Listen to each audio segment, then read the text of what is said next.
Rusla, the Red Maiden, a savage and evil woman, a Viking. She embodied everything of what it was to be a Viking. She would attack ships from Denmark, Norway, Iceland, Ireland, and Britain. She would attack civilians and murder everyone on the boats. She was ruthless and she was dark, black-hearted, evil. There wasn't anyone like her. She stood out from the crowd, not just for being a woman, but for her evil brutality, which is reflective of the time and the period of the Viking Age. But was she even real? She first appears in the 5th century, way before the Viking Age even started, just at the start of the fall of Rome and the beginning of the Dark Ages, when literature starts to disappear. In the 5th century, she is a rebel against the Danish king, who looked to take the lands of Norway over. Her own father is butchered and killed by the King of Denmark, allegedly, in this story that I had found. And that's the thing, that's the grain important thing here.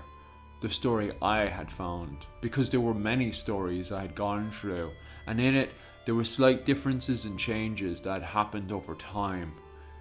Perhaps in the 5th century there was a woman called Rusla, and she was a part of this invasion. In fact, she may have been the girl that was affected by all this and forced to become a Viking after her father, who was king of this area of Norway, had been killed by an invasion force from Denmark. This forced Rusla to become a Viking herself and take vengeance against this king. Her own brother, however, was fostered in by this Danish king and had allied himself with him. Rusla and her own brother would end up fighting, and her own brother would get the better of her. However, her own brother wasn't satisfied with just killing her. He wanted to make it brutal. So he had his men hold her down as each one of them got a rowing stick and beat her to death with it. A very brutal death. A horrific death. And this seems to be the origins of Rusla, the Red Maiden. A story that echoes throughout the Scandinavian, British and Irish world at the time.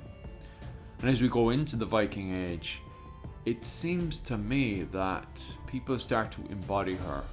And that's why we start to see more stories of Rusla appearing, as though she has reappeared from the dead once again. In 970, there is also a woman called Rusla who appears. Is this the same woman? It's unlikely, but there appears to be somebody who was inspired by the original story going back to the 5th century and has tagged herself onto the war bands in Ireland, the Gall Gael.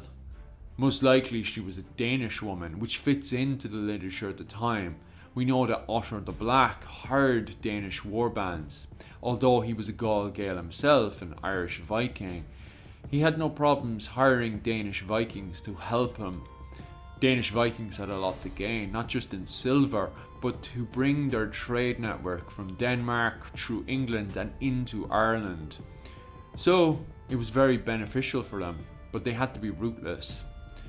And anytime they would capture a fleet, an enemy fleet, they would kill everybody on the boat, just like the original story did, the original stories of Rusla.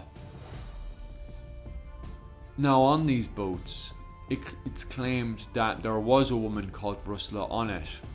And as I said earlier, was this girl, this woman, influenced by the original tales, the original stories? And that's why later on, when we go to do research into Rusla, the dates can be confusing as to when Rusla originated or came from. You can clearly tell that if her story came from 400 AD, that means by the time we go into the Viking Age, 400 years later, and then onto our own period in 2022, the story gets more and more difficult to follow. So by the time we get into 970, it's difficult to see if it's just a warband calling itself the Red Maiden and seeing it attacking ships, just as a kind of a banner, this is who we are influenced by, just like the followers of the Morgan in Ireland, who are heavily influenced by the ideas of the goddess Morgan, that this warband had been influenced by the Red Maiden herself and had taken on the name the Red Maiden for their warband. Because once again, when we go up to 1014, long way away, almost 100 years after 917, Rusla reappears again. Is she a ghost? Did she come back from the dead? Unlikely. Well, we can't look at it from that point of view when it comes down to history. We have to look at it factually. And it says here that Rusla's sons were killed in this battle.